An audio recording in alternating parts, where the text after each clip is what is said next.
Hey, it's Cad or Kadeem, but I am your illustrating friend with a pen. I'm gonna tell you about my first love, Disney. So long ago, before I knew I wanted to be like the Good Witch and have my own shop, before I became a collector of Megazords and a designer of the graphics, I was a big Disney fan. I know I have friends and family that's like, no, really? You? Whoa, so surprising. I know, whatever. I was the kid that would argue in the middle of church with my best friend Sean about whether or not Nickelodeon or Disney was better. Granted, Disney's better, I don't care what you say. So, here we go.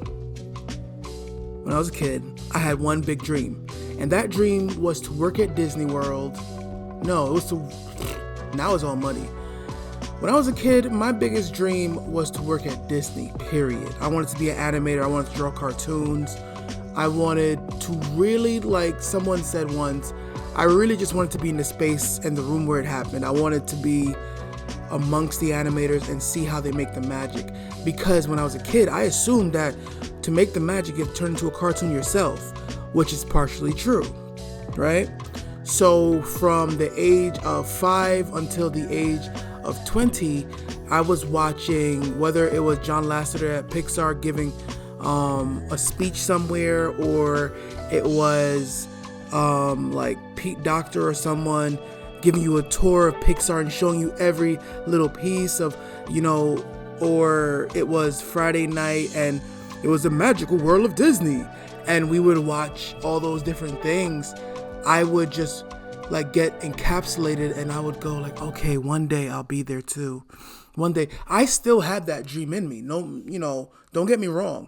I still want to be invited as a guest to go into Disney animation. And yes, I know they're secretive about their stuff. They don't want nobody touching their stuff, taking pictures, spilling their secrets. Like, let me be honest. I love Marvel. I don't care about Marvel. I want to go to where all the animators are. Like, here's the thing, right?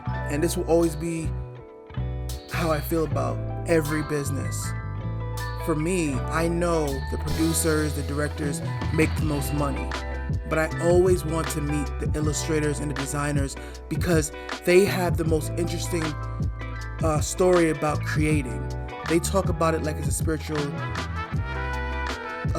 experience, which it is.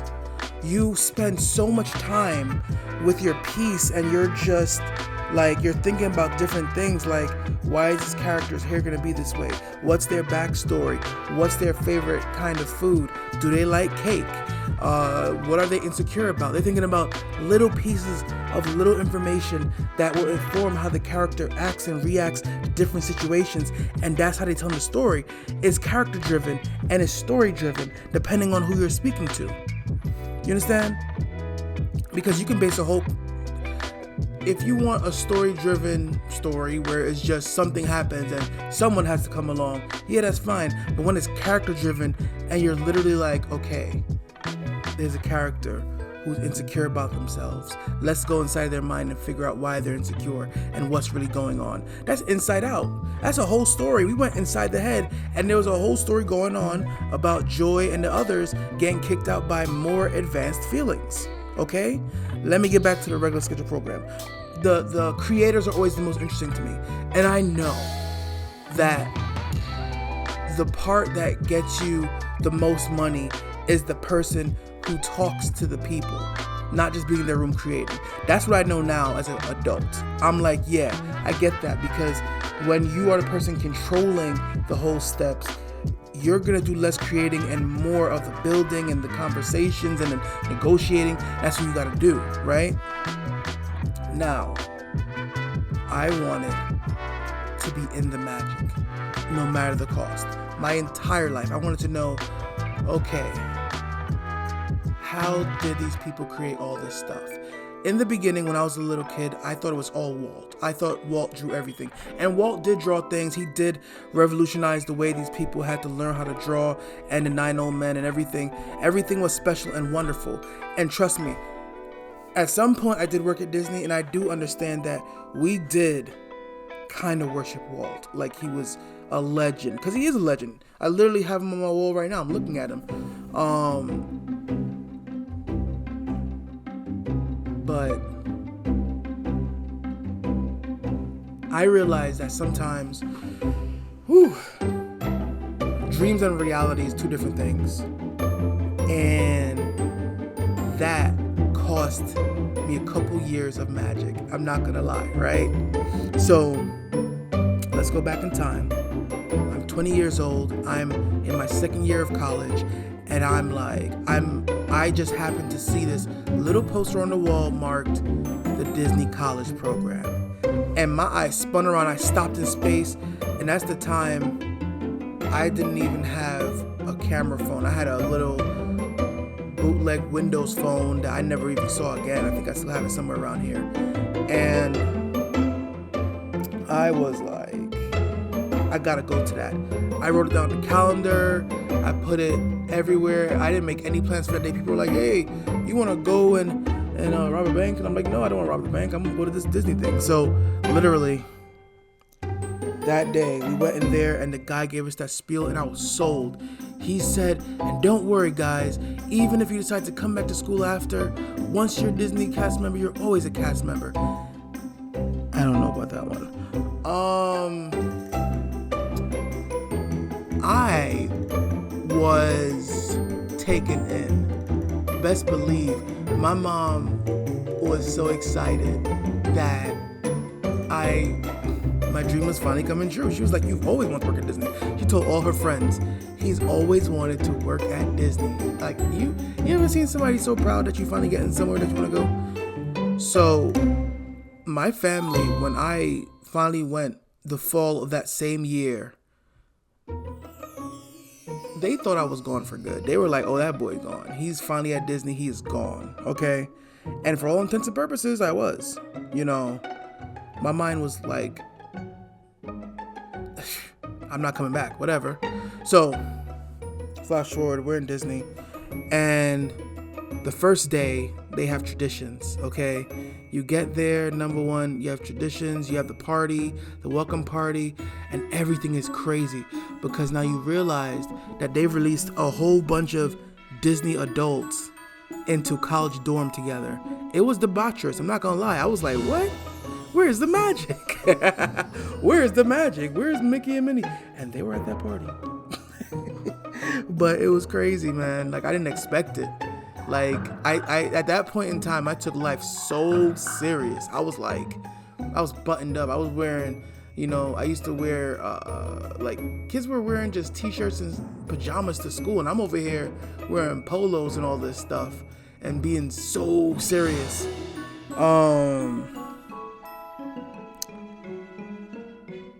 We get to traditions, and we're wearing our tie, we're wearing our professional stuff, and we get introduced to the culture of Disney. They teach us a little bit.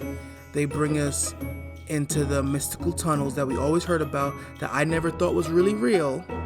I'm just out here looking to see if I see Walt's frozen head anywhere. Of course they're not going to show me, because why would they? I'm still looking for it. And we're in this classroom, and I think her name was Penny Hightower. She was giving us this spiel. She knew how to speak for real. She like she was black, but she was like performative. Like, she had so much damn gravitas and spressitura. She always said that, which was like, you got charisma. You know what you know, you know what you know, you know that you know that you know that you know. Like, that's all it is. You know what I'm saying? So she's out here telling us this whole story. And then while she's speaking, the door opens. Now, if you don't want to be spoiled, go like 10 seconds in the future. Mickey Mouse walks in. He walks in, people crying, people just losing their minds because Mickey just walks in and he's handing out gifts. What? Are you crazy? How you gonna do this to us? We're already emotional. He comes in, people losing their mind because it's real now. We flew on planes. Some people flew from different parts of the country, different countries. I'm meeting people. I need you to understand that this experience, as much as I always act really like steady about it, I don't talk about it, the truth of the matter is, in reality, that was a crazy magical place where you could meet people that you wouldn't have any other chance of meeting. I met people from Korea, from Japan, from China, from, at that point, Puerto Rico. My roommate was Puerto Rican. And I met Puerto Ricans in New York, but New York Puerto Ricans are different from Puerto Ricans. I guess. I don't know. And because I never met people outside my bubble, my bubble of Queens and Brooklyn, and sometimes New York. So I was in this place with so many cultures, and it was so much in so little time. You understand me? And let me check if this thing is recording. And everybody's excited to see Mickey Mouse. Okay? So now,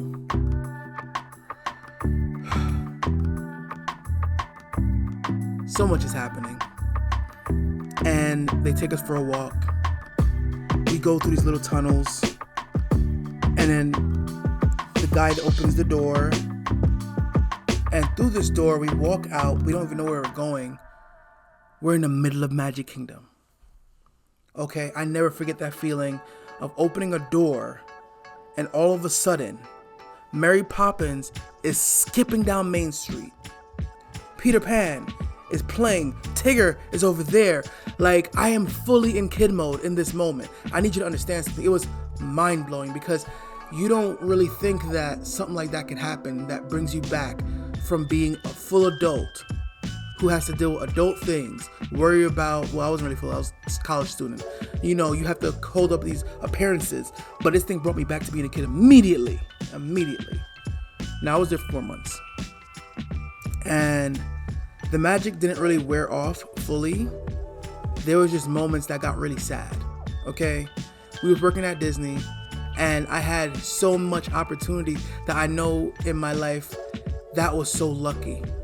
I had great managers, I was lucky. There were some people that didn't have as good managers as I did.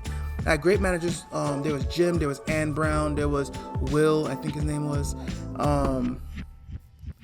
And I remember one day somebody had caught wind that I wanted to be an animator and I wanted to work at Disney one day. So they said, why didn't you tell us you wanted to be an animator? And I said, I didn't know anybody cared. They said, of course we care. You know what? Come back this day, we found out something's gonna happen. There's a thing called Paint and Ink. I still have the brochure on my wall where the old illustrator and animators and different people from different industries in Disney came into one room to answer any questions we had. It is just so unfortunate that the young and dumb Kadeem was in that room and not me. I feel like sometimes what's happening with our intuition, the older version of us is trying to reach back into the past and talk to the younger version of us, because I was so starstruck that these people were artists, because to me, back in the day, still now, artists are wizards. Because I can draw, yes, I can illustrate, I'm confident in my skill, but when I see these guys work, they work like it's nothing. It's effortless. They've been doing it for years. Their hands do nothing but this. You understand? Like, it's effortless. And they were sitting in front of me and they were like, any questions? Someone asked about how to get a job. Some people asked whatever. And I'm sitting there frozen. Dummy. Oh my gosh. I look back and be like, oh my gosh, I couldn't get a word out. I could not get a word out. And then it was like what kept happening was, because a lot of kids were going different ways, if I could do it all over, oh my gosh, I would ask so many questions, proper questions. I was in this room with all these legends and I didn't know what to ask. But there are legends that no one talks about. Everybody talks about Walt They talk about the 9 old men, but they don't talk about the other people that were there, that saw the 9 old men, that saw these movies being made. You know, like, I'm not saying I meant like Tom Bancroft or something, but it was like, it was of that level, you know. So one day,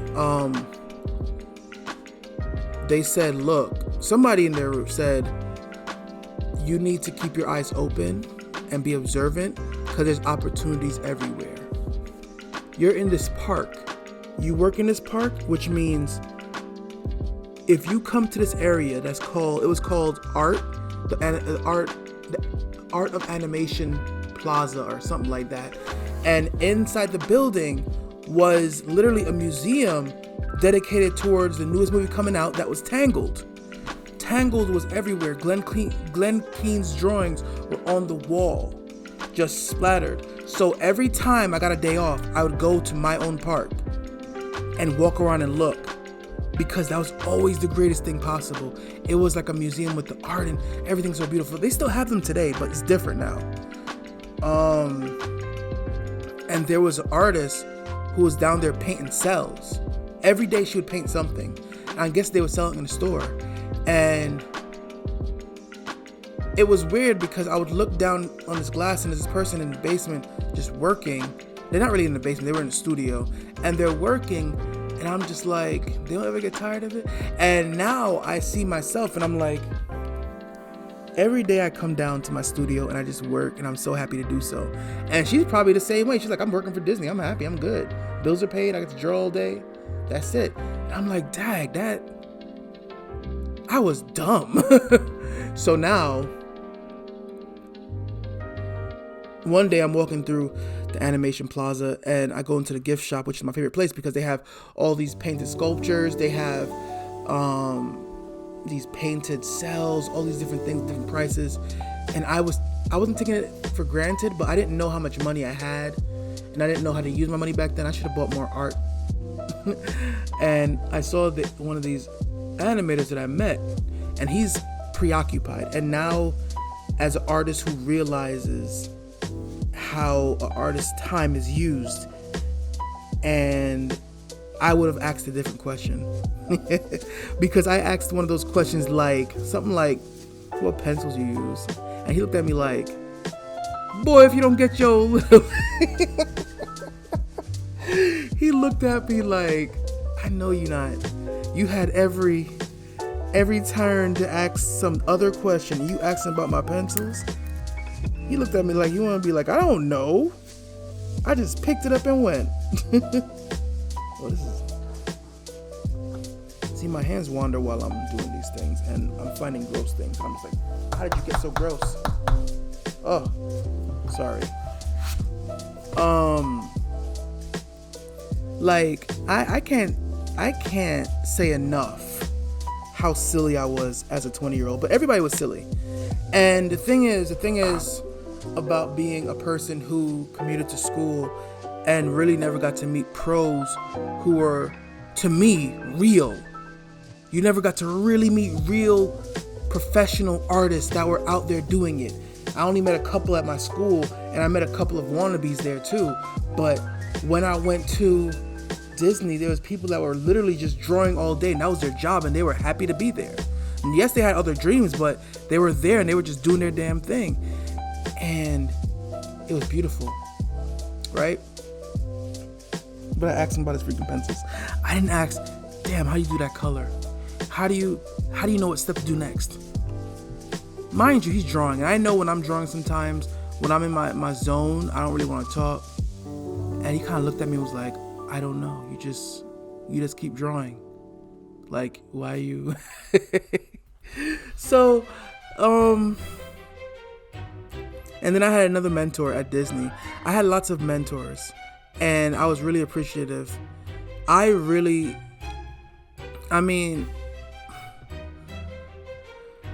What I will say, the only reason I could say, there's two reasons why I didn't stay at Disney during that time, because I feel like, I don't know, shoulda, coulda, woulda. I think I'm back for a reason. I could always go back, I think, if I really, really wanted to.